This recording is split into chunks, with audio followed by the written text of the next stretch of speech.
Bueno, son las 2 en punto de la tarde. Aquí estamos cumpliendo esta cita de los viernes con un invitado súper especial, Camilo Bojacá, un artista maravilloso, joven, del que vamos a hablar durante esta próxima hora mientras la gente se va conectando. Gracias, gracias, gracias a los que nos siguen, a los seguidores que siempre están ahí súper pendientes de estas transmisiones. Gracias también a Odette Ferré por difundir estas entrevistas a través de sus redes y con todo su grupo de artistas que siempre están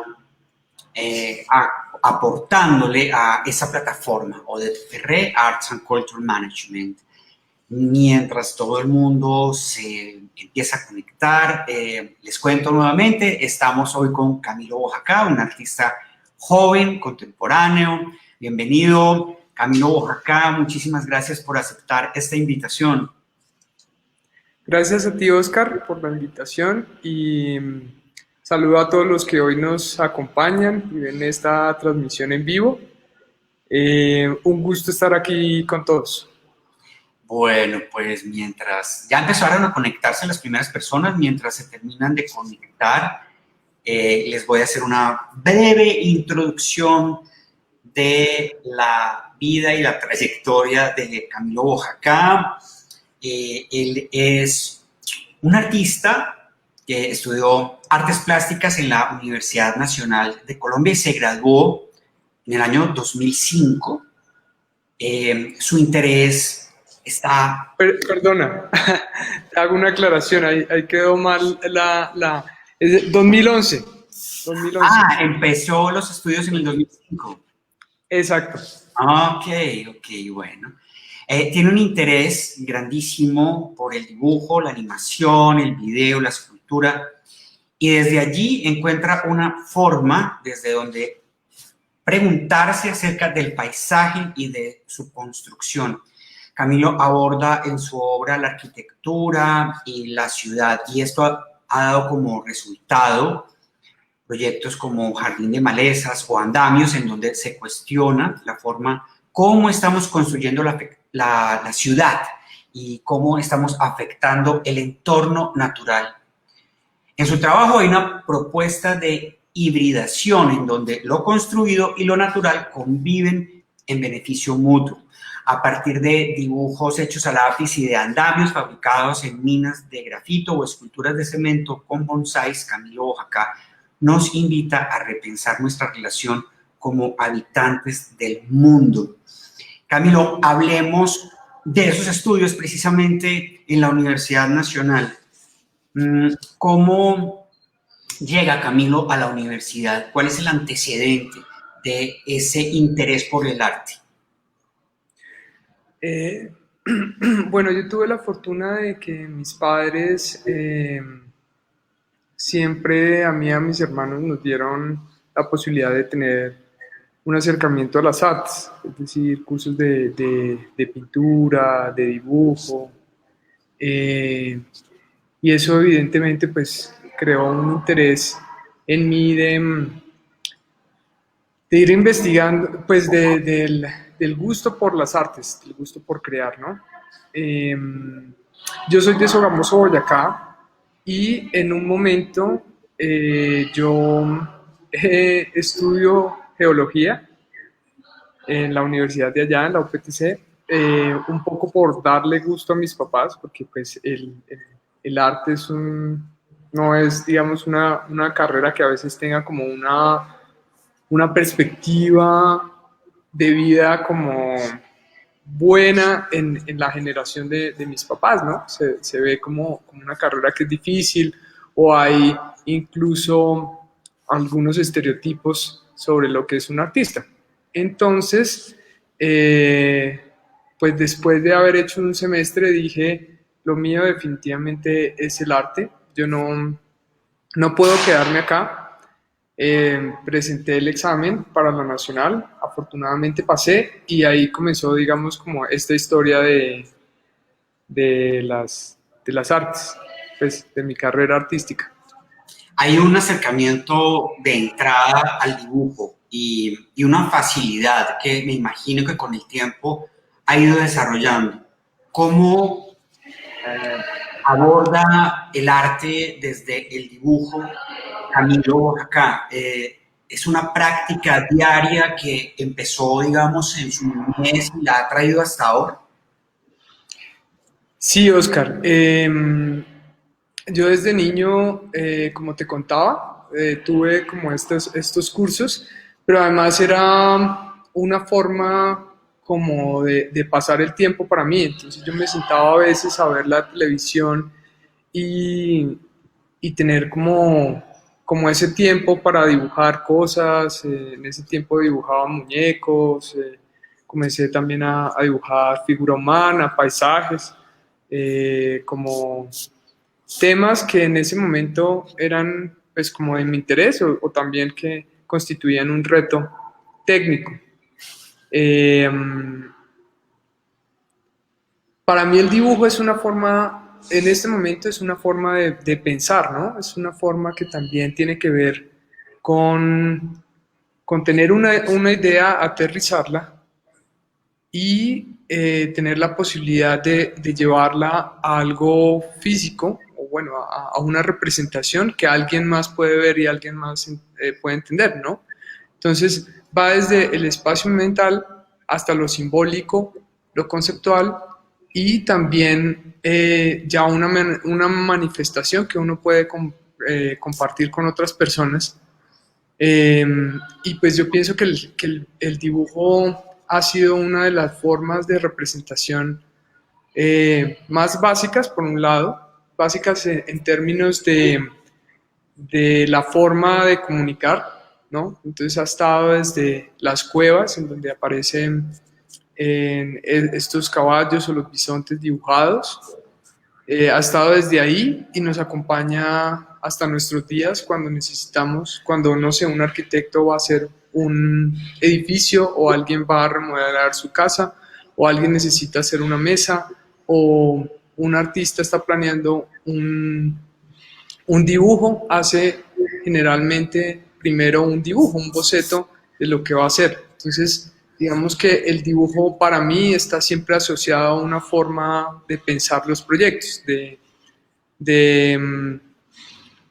aterrizar las ideas, ¿no? Es como el primer momento de aterrizar las ideas para que ya más adelante se transformen en algo más material, en algo más matérico, en algo más real. Sin embargo, en mi práctica, pues yo el dibujo, yo lo he llevado, he querido experimentar, he querido salirme del dibujo convencional y llevarlo a lo tridimensional, a lo que yo llamo un dibujo escultura o un dibujo espacial. Hacia allá iba. El tema de la escultura es posterior al dibujo, es un tema en el que Camilo tiene que hacer un ejercicio diferente, traer desde el dibujo a la tridimensionalidad una idea, implica un reto adicional. El resultado de este dibujo, ya cuando se convierte en un objeto, en una pieza escultórica, tiene una representación distinta de un resultado diferente. Después de que se hace todo el proceso, hay una imagen mental, luego un boceto, un dibujo, y finalmente esto se convierte en algo material, en algo tridimensional. En ese proceso, ¿cómo percibe el cambio de la obra? Bueno, yo te contesto un poco trayendo a colación un proyecto que se llama Premoniciones Espaciales. Premoniciones Espaciales, el nombre, digamos, desde el comienzo, el nombre, cuando se me ocurrió, habla un poco de ese momento en el que los artistas nos enfrentamos a un espacio bidimensional en blanco, ¿no? La hoja en blanco. Y en ese momento es cuando uno debe llevar esa idea eh, a una representación. Y a veces es difícil comenzar una obra. Ese es como uno de los puntos en el que los artistas necesitamos como una fuerza, un momento de concentración para comenzar esa obra.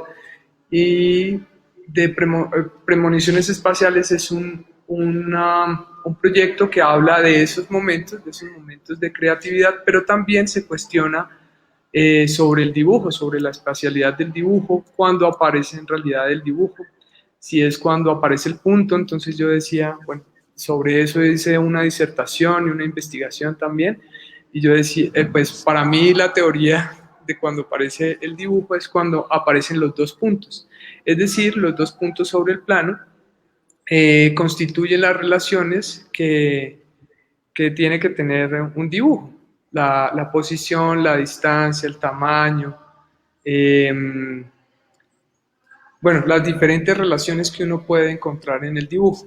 Y de este proceso y de este proyecto es cuando aparece la primera idea de que el dibujo vaya más allá, de que el dibujo adquiera otra materialidad y otra espacialidad. Y pues el dibujo está hecho con grafito.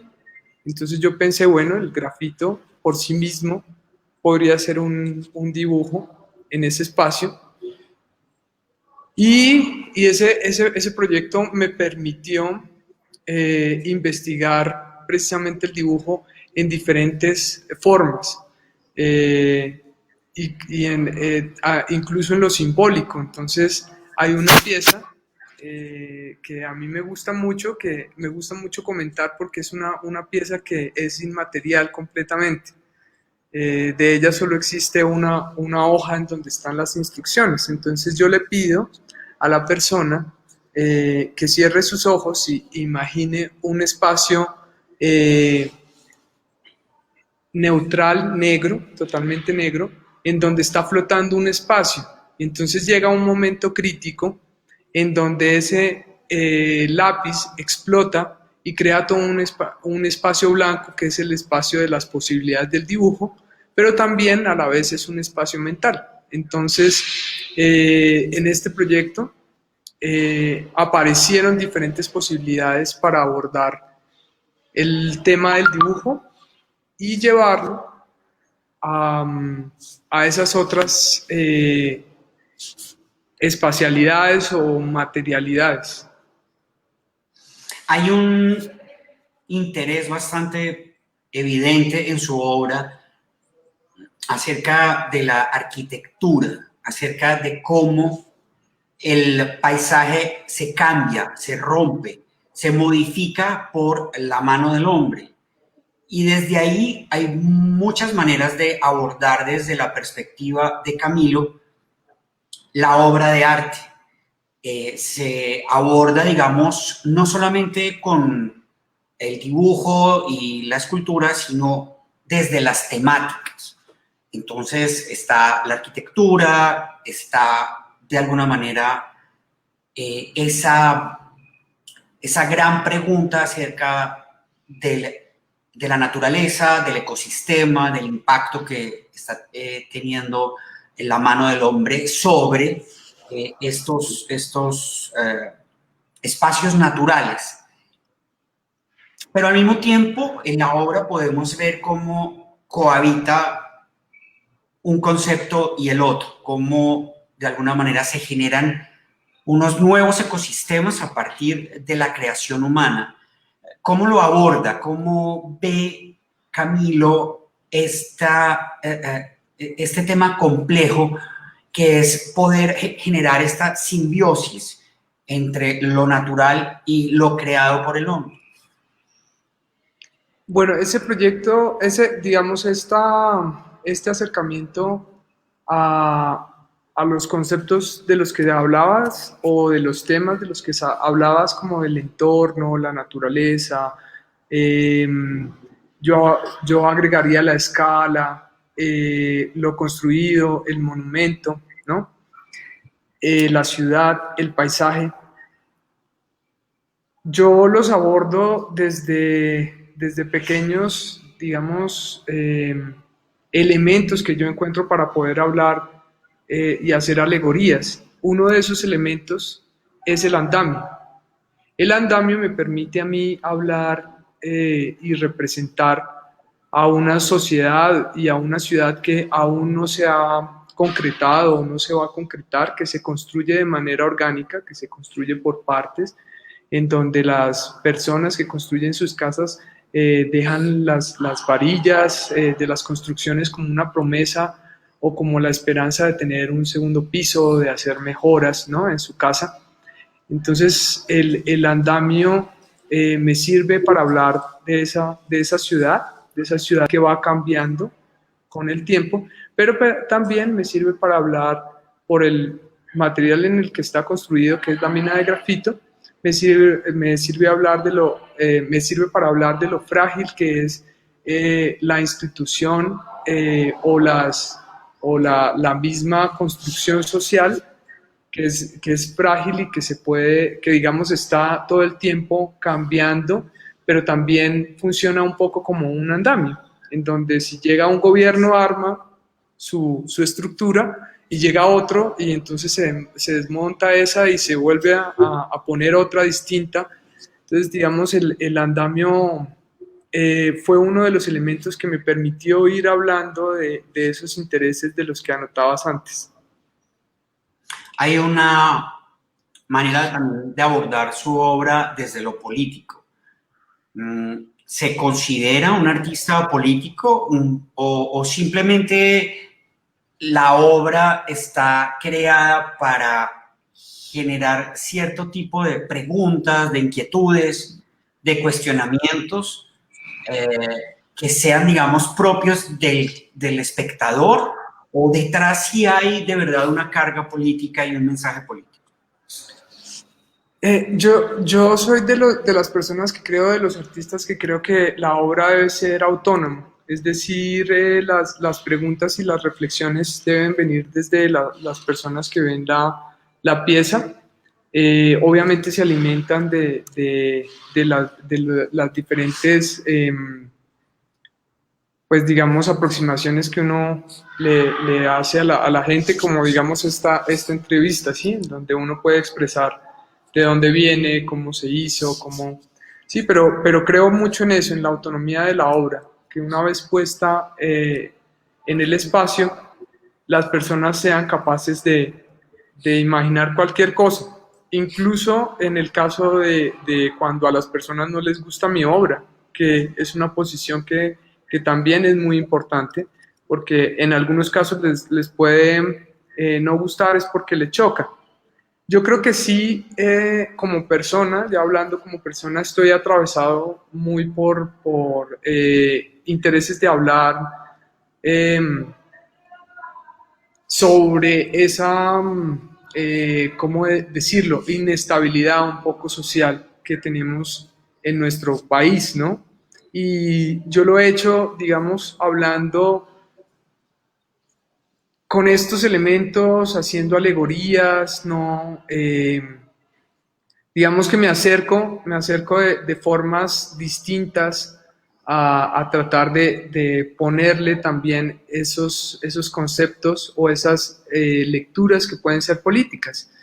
Aún así, pues los temas que yo trato siempre van a estar, digamos, interpelados por lo político, porque son temas que tienen que ver con cómo se construye la sociedad, dónde están construyendo, quiénes están construyendo, cómo habitamos los espacios, qué estamos haciendo o sea, qué estamos explotando para poder tener esos espacios, cómo nos estamos relacionando con respecto a la naturaleza que tenemos alrededor. Entonces terminan siendo, sí o sí, temas que tienen que ver con lo político. Usted es un artista muy joven y ha tenido una carrera brillante, una carrera que le ha dado reconocimiento. Sin embargo, falta muchísimo camino por recorrer.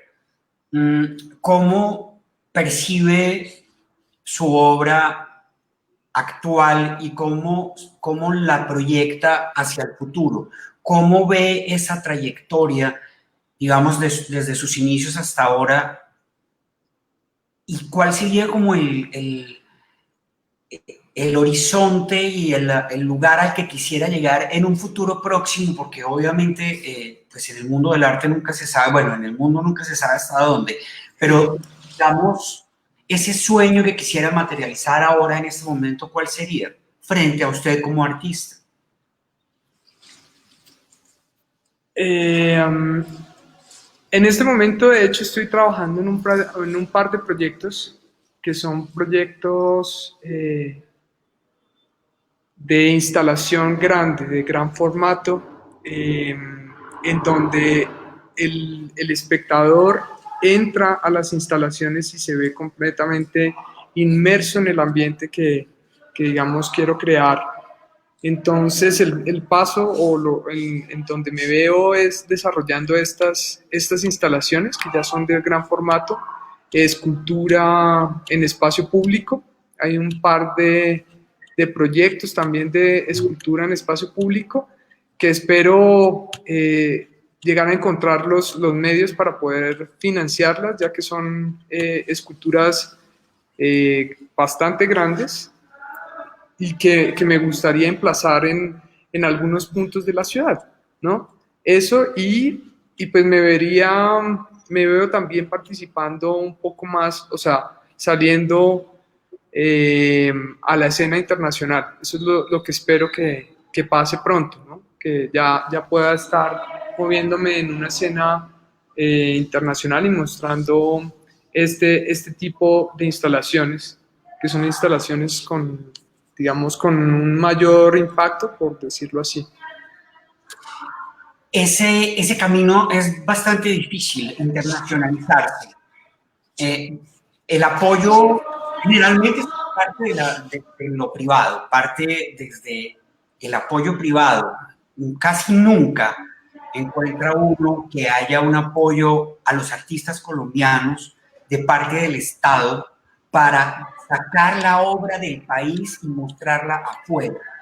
Se sacan otro tipo de manifestaciones artísticas, pero a los artistas plásticos colombianos los están mostrando las galerías o se están mostrando ellos mismos, pero no está pasando nada más. De pronto una que otra exposición en las embajadas, en los consulados, y pues es la gran cosa, pero, pero realmente aquí hay un abandono latente, existente, que por lo menos yo lo percibo así. Podrá haber gente que diga, no, a mí me ha ido divinamente porque es que siempre me ha acompañado el Estado para mostrar mi obra afuera, cosa que me parece pues rarísima porque no conozco el primero que me diga si fue, digamos, fácil o fue una iniciativa de ellos. No, nunca hay presupuesto para eso. Sacar la obra del país significa además una cantidad de permisos, dinero, carga, en fin, o sea, manutención de la cultura. Es imposible, es de las cosas más difíciles que hay. Sí. A menos que haya recursos económicos, ¿no? Propios o que uno tenga algún tipo de galería que lo apoye. ¿Cómo siente eso? Realmente es que no estamos mostrando el arte del mundo a Colombia, digo, del arte de Colombia al mundo. Más bien lo que se hacen es grandes ferias para que vengan de afuera algunas personas, escojan X y Y obras y artistas y se las lleven afuera. Pero esto, si no perteneces a una galería o a un cierto círculo, tu arte no se va a ver afuera jamás. Sí.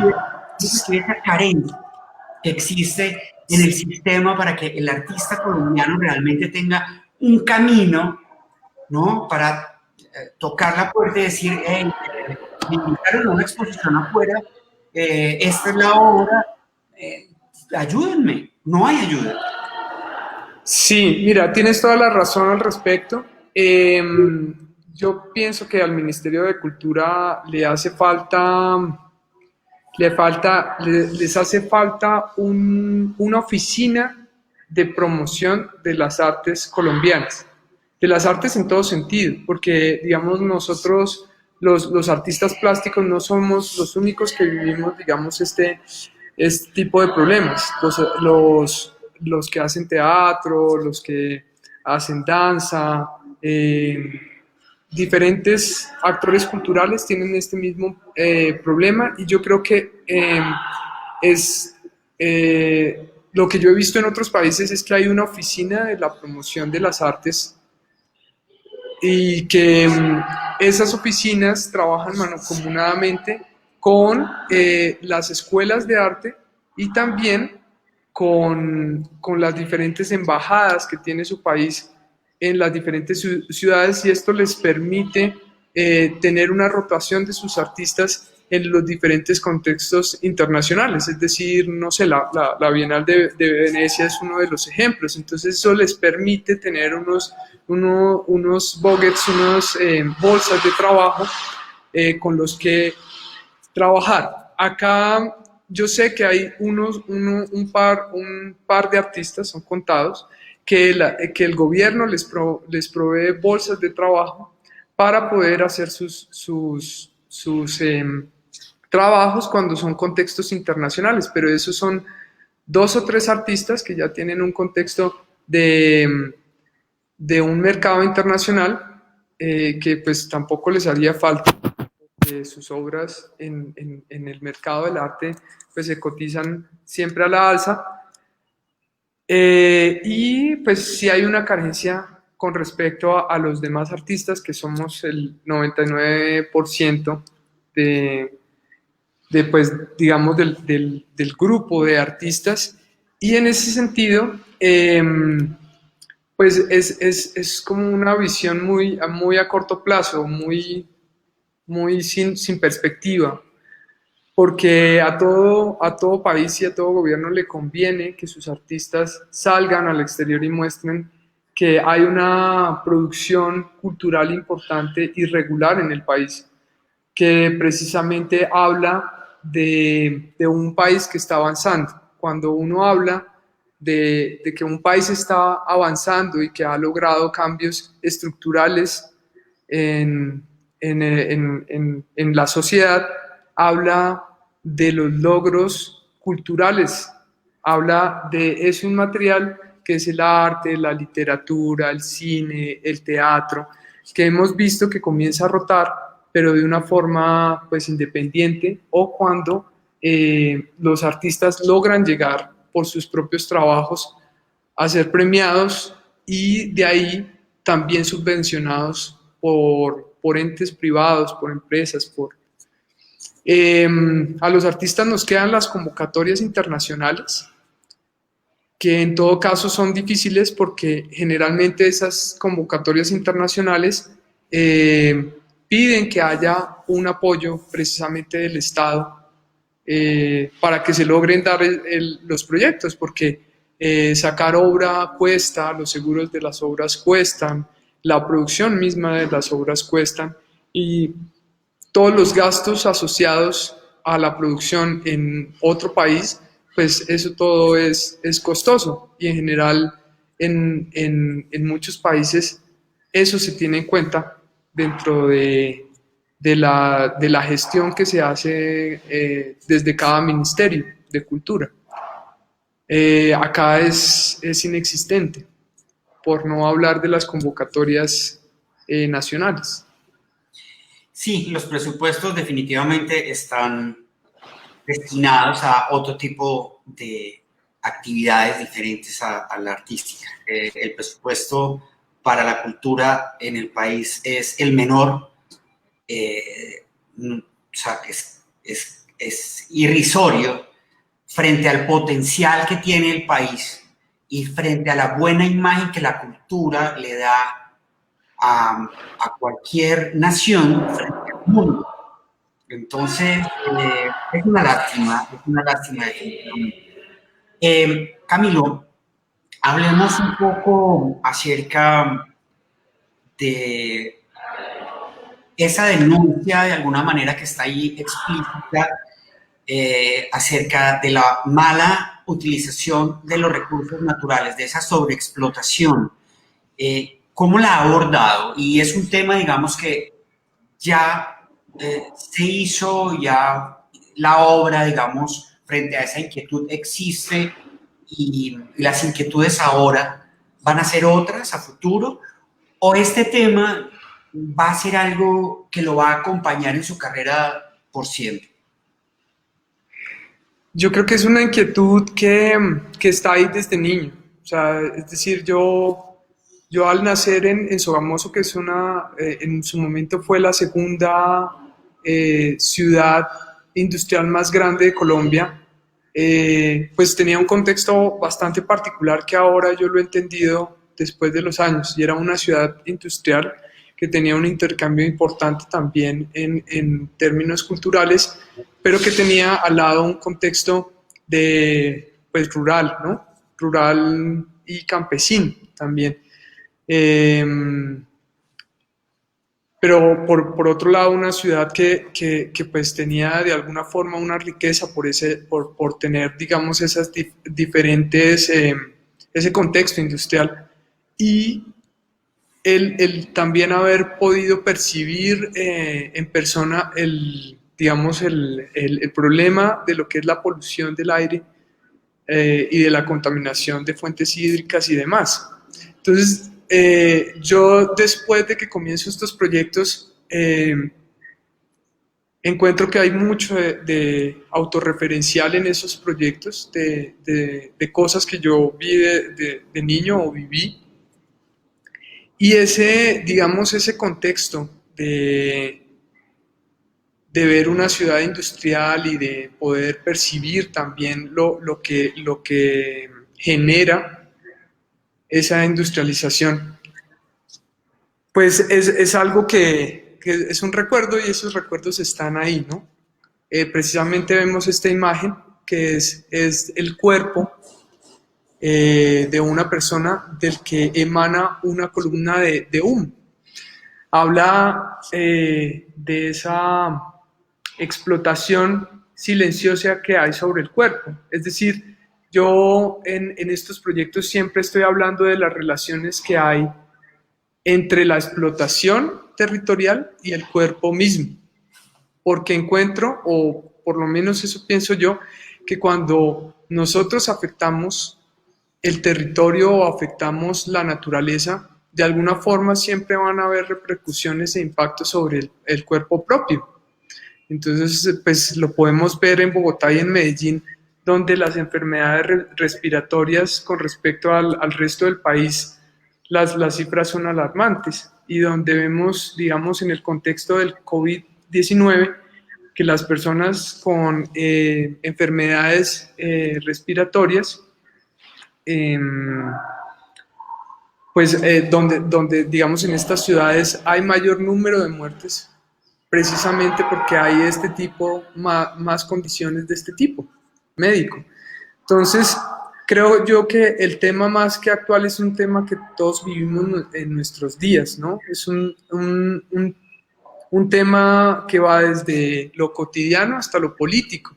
Y en ese sentido, a mí me interesa seguir desarrollando, como te comentaba, estas instalaciones en las que estoy pensando, en donde lo que quiero generar es esa inmersión, ese ambiente en donde las personas pues digan como, o sea, quizás no pase, o si pase, eso ya depende de la obra, pero quisiera que en ese sentido la gente dijera como, esto es lo que estamos viviendo, porque eh, aunque pensamos muchos que hay ya una conciencia distinta sobre el ambiente, en realidad hay muchas personas que no han entendido el contexto de la producción, de la explotación del arte, y también sobre la conservación. ¿Cómo podríamos lograr una conservación del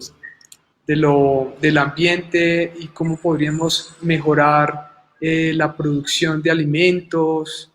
Todos estos temas, que son temas muy amplios, yo trato de ir abordando algunos que me importan. Acá vemos uno de los dibujos que es sobre un campesino, lleva a cuestas esta selva, un poco hablando de dos temas importantes que también son creo que los temas que develan un, un sistema centralizado. Es decir, también el tema de lo medioambiental también tiene que ver con una estructura política. Y esta estructura política en Colombia que se basa en un Estado central que delega diferentes poderes, pero que no cumple su, o no tiene la capacidad para estar en todos los territorios y así poder, digamos, tener control sobre ellos, o más que control, estar ahí, tener presencia. Entonces, esta centralidad pues deja desamparados a los campesinos, a los productores, y ellos son finalmente quienes protegen los territorios, quienes producen los alimentos, a pesar de esa inexistencia prácticamente del Estado, ¿no? Y de esas ayudas que deberían llegar del Estado. Entonces, este dibujo que veíamos sobre el campesino es prácticamente lo que hace el campesino y es echarse a cuestas las responsabilidades del territorio, protegiéndolo, sembrándolo, cuidándolo, ¿no? Y también pues haciendo cuando ellos así tienen bien hacerlo, educando a sus hijos para que se queden en, en el campo, ¿no? A seguir con esta labor. Mas, sin embargo, para los jóvenes del campo es muy difícil porque no ven en ello una oportunidad eh, pues posible para sus vidas, ¿no? Y esto genera, déjame, y esto genera otro de los fenómenos que tenemos en Colombia que también tiene que ver con el modelo centralista, que es el desplazamiento. Entonces, lo que vemos acá es al campesino llevando un poco la selva, y entonces pues también lo que anoto yo con estos dibujos es que hay un desplazamiento en términos culturales y también patrimoniales, porque el patrimonio no es solo lo que se tiene, sino el patrimonio inmaterial, los cuentos, las narraciones, las costumbres que se lleva al campesino de la tierra a la ciudad y que en algunos casos, por ese aconductamiento tan fuerte que hace la ciudad, pues se pierden, se terminan perdiendo, ¿no? Sí, aparte de eso, también hay una presencia en la obra de la ciudad, no solo del campo, sino de la ciudad. Ya habíamos tocado el tema, digamos, de esas construcciones arquitectónicas, cómo irrumpen en todo el ambiente natural. Pero hay algo que se evidencia en la obra y es el paso del tiempo y la supremacía de la naturaleza sobre la construcción humana. ¿Cómo Camilo afronta esta realidad? Porque realmente, como podemos ver en estas imágenes, están exhibidas y están puestas en espacios naturales, pero que al mismo tiempo tienen un paso del tiempo, que tienen un descuido, que de alguna manera denotan el espacio raído, el espacio destruido, y también se muestra en los dibujos, como en este que estábamos viendo anteriormente, cómo el hombre construye, pero también tiene la capacidad de destruir lo que construye. Ahí hay todo digamos, toda una historia redonda en la que se crea y se destruye, y no solo se hace digamos, ese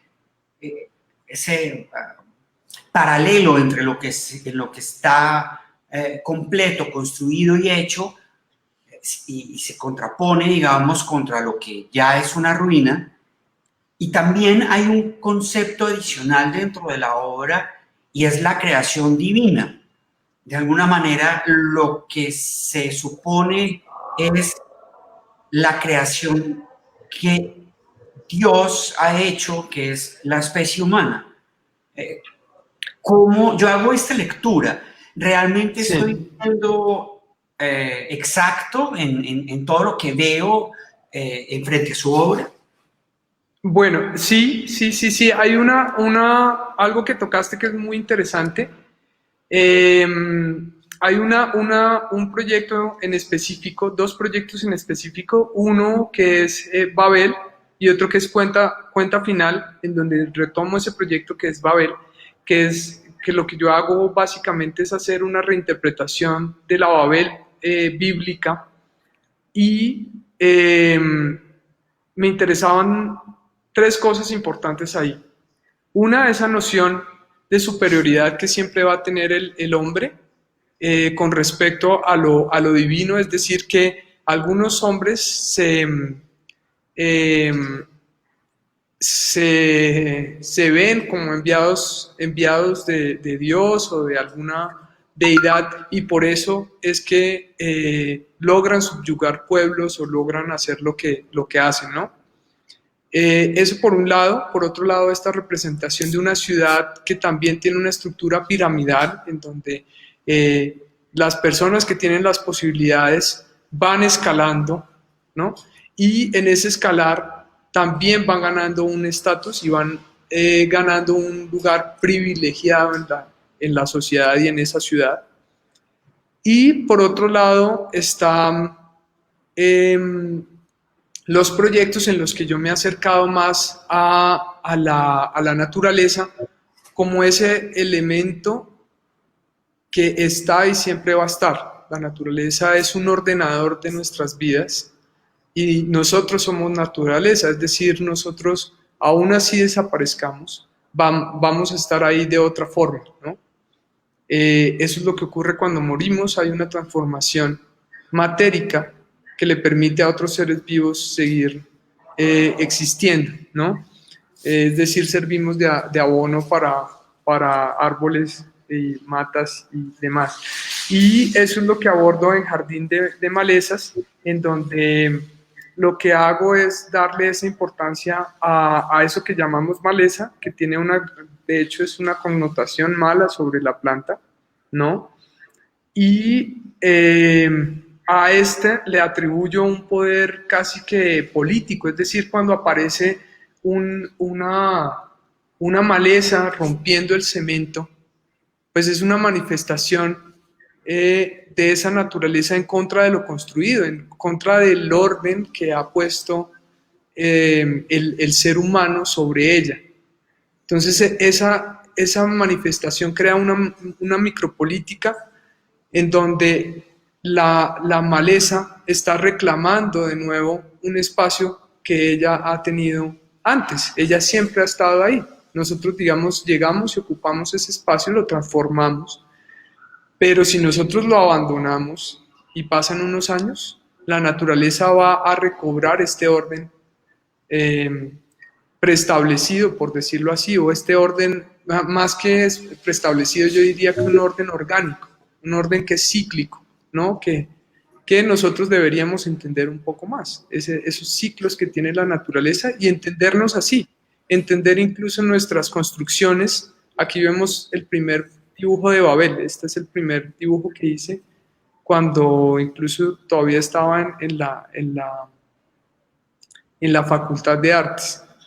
Entonces, creo yo que este tipo de proyectos me permiten hablar de la naturaleza, llevándolo a un discurso de lo político, precisamente, en donde nosotros debemos entender que estando en relación con ella, nosotros deberíamos lograr acuerdos de mutuo beneficio. En este caso particular de la intervención que se hace en este espacio con zapatos, ¿de qué se trataba? ¿Qué estaba pasando acá? Bueno, esa es una acción bien particular que es como el único performance que yo he hecho. Bueno, no, hay otros dos más, pero esta acción fue muy importante porque lo que venía a representar también otra vez es el tema sobre el desplazamiento en Colombia. Entonces lo que yo hago es conseguir zapatos que me donan personas, yo intercambio por otros zapatos que esas personas, digamos, necesitan en buen estado, otros me los donan, otros los compré, ¿sí? Entonces recolecto una buena cantidad. A las personas que les intercambié, pues eran personas que habían sufrido algún tipo de desplazamiento en sus vidas. Y con estos zapatos hago un montón, una rume de zapatos que después voy disponiendo en una fila en donde yo también me quito los zapatos y hago parte de esa fila que en el momento, digamos, en la parte media de este performance, yo hago un círculo de los zapatos que de alguna forma es una imagen en donde están esas personas que no han tenido voz en el Estado. Aquí vemos el círculo, no han tenido una voz en ese Estado y entonces son invisibles para ese Estado. Ese Estado no las reconoce, no las logra mirar. Y entonces esas comunidades y esas víctimas hacen sus propios ritos y hacen sus propios procesos para curarse y se ayudan entre ellos porque el Estado no está presente ahí. El Estado simplemente determina a veces unas intervenciones que a veces incluso pueden ser equivocadas porque estamos hablando de una Colombia completamente diversa que tiene casi todos los climas y todos los pisos térmicos y que precisamente eso permite que haya una diversidad cultural, social y étnica muy amplia y por lo mismo lo que pasa en los territorios, la forma de curar, de procesar estos hechos violentos sean muy distintas entre las comunidades, ¿no? Entonces, digamos, esta imagen para mí viene a representar esas diferentes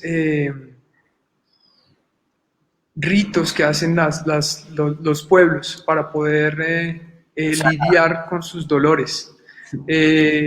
A este momento se me viene un ejemplo y es, por ejemplo, los alabados, ¿sí? los alabados que tienen en el Pacífico. Son una forma de ir sacando todo ese dolor a través de canciones y de cantos que les permiten como hacer una transformación en sus sociedades. Y esta que es una acción que esta acción precisamente la hice en Sogamoso porque el salón regional se desarrolló, tuvo sede ahí. Entonces, precisamente pude desarrollar esta acción en mi ciudad natal. Hablemos también, Camilo, del momento creativo, del momento de inspiración, de cuando Camilo empieza a fabricar en su cabeza, en su mente, una nueva temática, una nueva obra de arte. Hay un nuevo discurso, aparece un nuevo discurso. ¿Cómo se llega a ese momento? ¿Cómo lo hace Camilo? ¿Es un observador de lo que pasa en el mundo, un lector, un crítico? ¿Se reúne con ciertas personas a discutir temas y desde ahí sale alguna inquietud? ¿O de pronto determina que hay algo en lo que como artista quiere participar y convierte la obra en una voz? O también, no lo digo a nivel personal, sino, digamos, también puede ser una voz colectiva. ¿Cómo es ese momento de creación de la idea? Y después, ¿cómo es ese momento de trabajo íntimo de Camilo Bojaca? ¿Todo lo hace solo? ¿Tiene, digamos, colaboradores? ¿cómo es esa manera de trabajar? Todos los artistas abordan de maneras diferentes las temáticas y la solución de sus obras. ¿Cómo lo hace Camilo?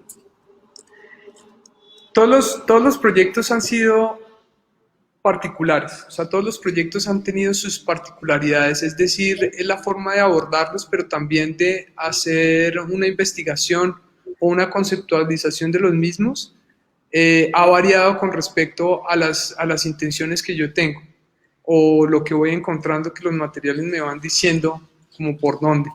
Yo creo mucho en eso, que es una de las enseñanzas desde la educación que yo tuve en la Universidad Nacional sobre investigar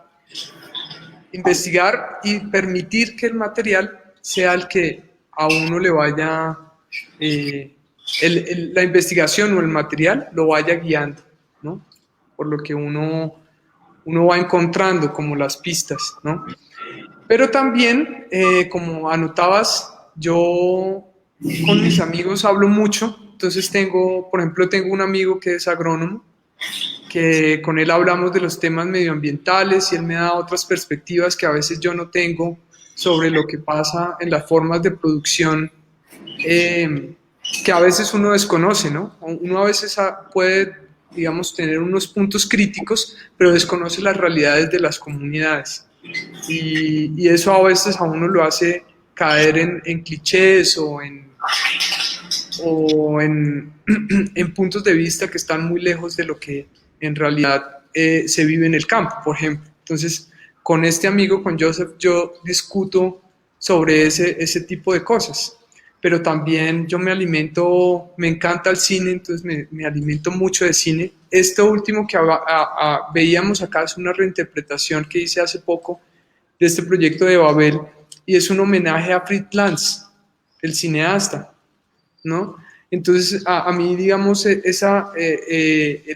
cine es una de las artes de las que más me alimento. Veo cine, veo documentales, pero también veo series de las de consumo normal, porque también están muy bien hechas, tienen mucha codificación de la información que digamos es la más importante de lo que nos está pasando como sociedad. Entonces tiene codificación desde las imágenes, desde lo que se habla, entonces también veo ese tipo de series, también leo literatura normal a veces, o sea, a veces no leo, leo de todo un poco, leo algo conceptual y leo algo literario, porque también me parece que a veces el despejar precisamente la mente con algo que está lejos del proceso creativo, lejos de los intereses, le permite a uno hacer como un campo en ese espacio mental para que surjan estas chispas que son como esas conexiones que uno hace, y uno encuentra a veces leyendo una historia de amor, se le ocurren unas conexiones, por ejemplo, con los materiales, ¿sí? Entonces, creo yo que mis maneras de abordar la creación siempre han sido muy, por decirlo así, aleatorias. Y a veces he comenzado, digamos, ahora estoy haciendo una serie de piezas que veíamos al principio, que son como unos cuadrados en mina de grafito, en donde me estoy acercando más a conceptos sobre arquitectura y sobre representación, sobre el cuadrado, sobre las formas puras, acercándome a la abstracción, que no lo había hecho antes, y simplemente en este proceso ha sido el hacer. O sea, no ha habido un interés por consumir libros y ver, digamos, como llenarme del concepto. No, ha sido en el hacer, y en el hacer, estas son las que nombraba, en el hacer es que he encontrado, digamos, las conexiones, ¿no?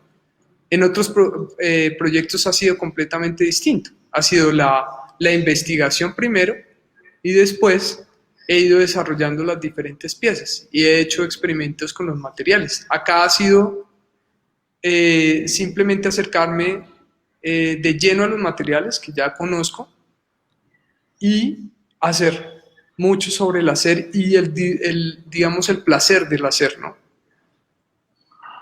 Aquí es cuando se siente la evolución.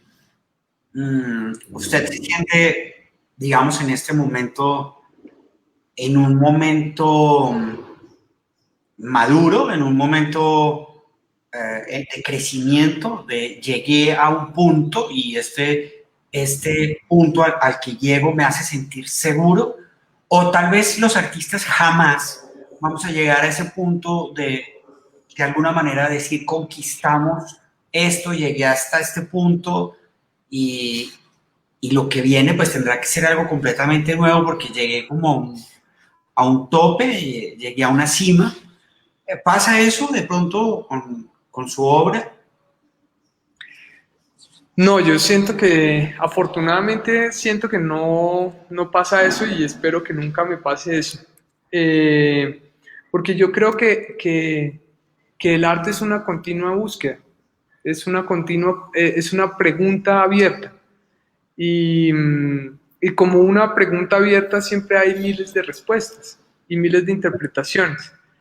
Entonces, yo siento que el arte me ha permitido incluso acercarme a otras cosas que antes no había visto o que las había visto de una forma muy sesgada, por ejemplo. Entonces, me parece que el arte es una herramienta, como herramienta eh, pedagógica, es una buena herramienta para que le permite, que nos permitiría a todo el mundo, a los niños, a los abuelos, a todas las personas, a los políticos les haría buena falta acercarnos a los temas sin esas predisposiciones, ¿no? Sino como con asombro. Entonces, digamos que en ese sentido yo siento que siempre estoy tratando de encontrar como formas de revitalizar mi trabajo, más que sea como, digamos, encuentro un resultado y eso es el resultado de ya. No, me parece que todo es como una parte de un algo y uno va encontrando diferentes caminos para hacerse una pregunta que está ahí, o diferentes preguntas que siempre van a estar ahí, afortunadamente, ¿no? Y el arte me permite a veces pues sorprenderme sobre cosas que yo no sabía de mí mismo, o no sabía de tal comunidad, o no sabía de tal material, no sabía que podía hacer eso con el material. Entonces, en ese sentido, espero que nunca me llegue como a ese punto de sentir que ya esto es la concreción, porque creo que no. Creo que me moriné y no llegará, y espero que no llegue ese punto. Eso me lleva a pensar mucho en la diferencia de percepción de la realidad entre los que no son artistas y los artistas. Es completamente distinto, pero para los que no son artistas, el que vive en el mundo de la fantasía y de la ficción es el artista. Cuando el artista realmente es el que más ha investigado acerca de la realidad del mundo. El artista es un tipo completamente, es una persona, un ser completamente inmerso en la realidad.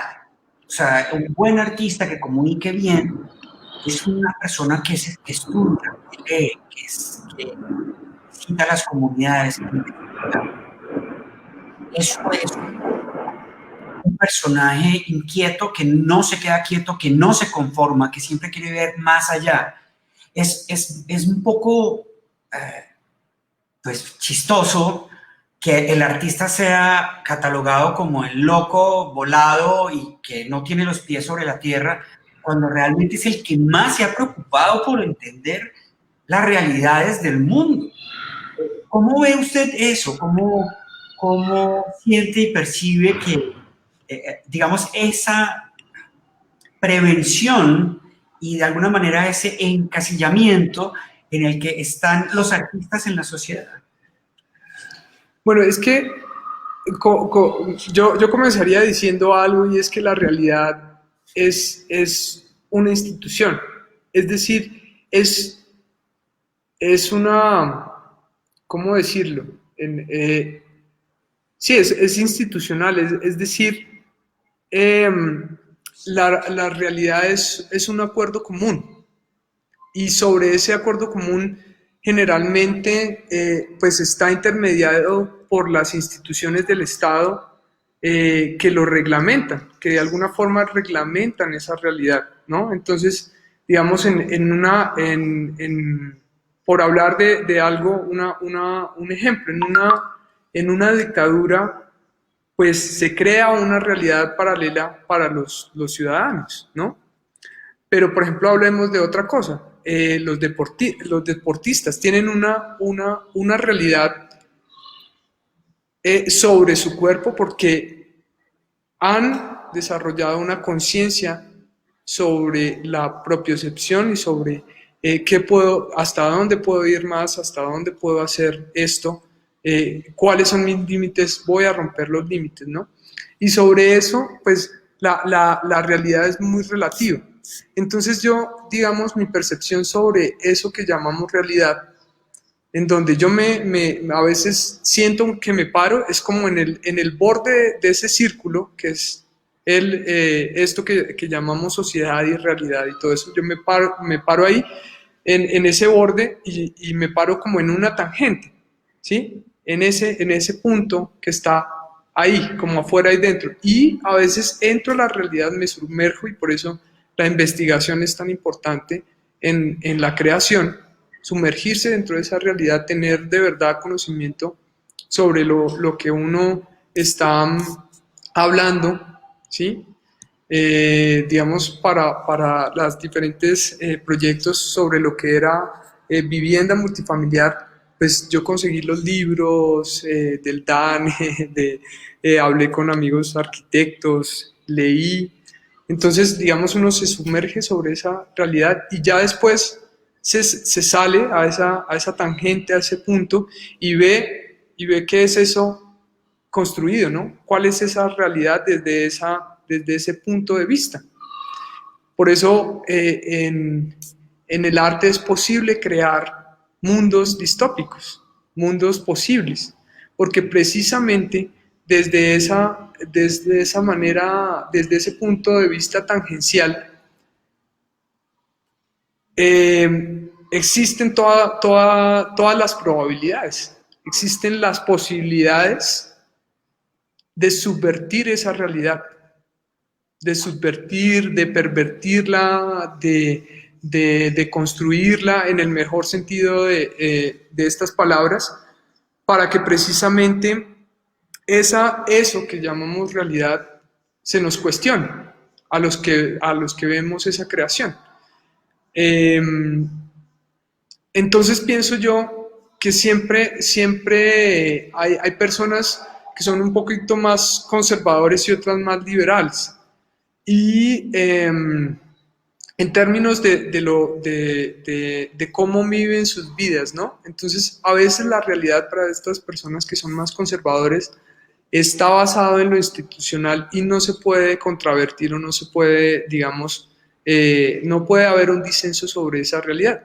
Y el arte está ahí precisamente para encontrar esos intersticios donde meterse y decir, aquí hay grietas sobre esa realidad no es dura, no es maciza, bueno, en ese sentido yo he leído a un sociólogo que me encanta, que es Zygmunt Bauman, que habla sobre esa realidad que todo el tiempo es como si fuera un fluido y va cambiando, porque el hombre es cambiante. De alguna forma la realidad es una representación de lo que somos, y como esa representación todo el tiempo va cambiando, ¿sí?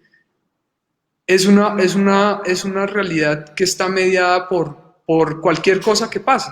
Entonces, por ejemplo, nuestra realidad en este momento es una realidad que está mediada por la limpieza, por el ascetismo, por el no contacto con las otras personas, por ciertas representaciones de lo pulcro, de lo limpio, ¿sí? Ha cambiado nuestra realidad con respecto a otras realidades que antes vivíamos, que ni siquiera éramos conscientes que las vivíamos, ¿sí? Entonces, por ejemplo, ahorita hay una realidad que es la realidad de los gérmenes de las bacterias que están ahí todo el tiempo y del virus, ¿no? Entonces ha cambiado, digamos, completamente y esa realidad ha logrado cambiar no solo digamos, esa disposición mental que tenemos, sino ha logrado cambiar las dinámicas sociales, políticas y económicas en todo el mundo. Entonces, digamos que la realidad nunca va a ser un constructo completo y acabado. Sí, bueno, ya nos pasamos de la hora, ha sido súper interesante. Íbamos a hablar muchísimo más. La verdad, Camilo, ha sido muy constructiva esta charla. Es sin duda un artista con peso, un artista que a lo largo de los años va a materializar muchísimo más estas ideas y estos conceptos desde ideas muchísimo más aterrizadas y más sólidas, siendo ya la obra de Camilo una obra potente, una obra que habla de temas tan humanos y de realidades cambiantes. Es obvio que a futuro su obra va a tener un crecimiento enorme, porque definitivamente el conocimiento, la inquietud y los años de práctica van haciendo al maestro siempre y cuando sea un artista disciplinado, sea un artista inquieto y sea un artista que busque la claridad de los conceptos. Es desde ahí que su obra va a poder defenderse sola, que su obra va a poder hablar y contar y expresar sin necesidad de toda la teoría detrás. Felicitaciones, Camilo. Quiero, antes de que nos vayamos, dejarlos con este video de Camilo, de una de sus obras.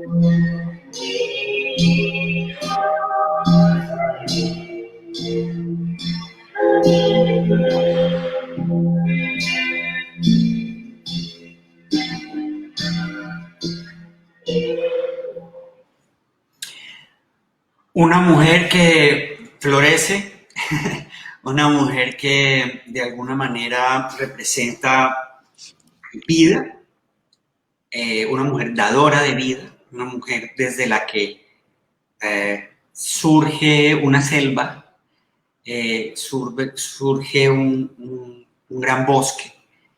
De alguna manera la mujer es para Camilo esa guardiana de la vida, esa mujer también de alguna manera es la tierra. Sí, sí, totalmente de acuerdo. Es la guardiana, la protectora, la dadora de vida y también el territorio explotado, ¿no? O sea, hay esta durabilidad en esta obra, que es de una serie, de un proyecto que se llama Vulnus, y ahí también pongo sobre la mesa que uno de los cuerpos o de los territorios más explotados en Colombia es la mujer, es el cuerpo de la mujer, ¿no? Donde se le ha pasado por encima, se le ha explotado, se le ha quitado su naturaleza, sus derechos, ¿sí? Al igual que a la madre tierra, ¿no? Entonces también, digamos, es como está por un lado como esa visión crítica y por otro lado esta visión más esperanzadora eh, pues de proteger ese cuerpo, ¿no? De proteger el cuerpo de todos. Bueno, Camilo, inspirador, maravillosa charla, muchísimas gracias. Estuvo gente conectada, sobre todo de Madrid. Hay saludos desde Madrid. A esta hora allá son las 10 de la noche, tal vez, un poco más. Y, y bueno, hay saludos desde Madrid. Esperanza Manrique, bueno, Odette, obviamente. Alguien dice, me quedo con esta frase: el arte es una pregunta abierta. Maravilloso. Muchísimas gracias a todos los que estuvieron conectados. Camilo, un gran abrazo. Como le digo a todos mis invitados siempre, un resto, si se puede decir, resto de cuarentena feliz. Mucha salud a ti y mucha salud a todos los que nos ven, a todo el mundo. Autocuidado, por favor, precaución y continuemos la vida, porque la vida nunca se detiene. Salud para todos. Un saludo a Odette y mil gracias por acompañarnos. Camilo, un feliz resto de tarde y te dejo ya descansar. La sobremesa de ese almuerzo, ya que llegue el fin de semana en esta nueva normalidad, entre comillas. Chao. Gracias a todos los que estuvieron conectados. Chao, mil gracias a ti, Camilo, muchísimas gracias.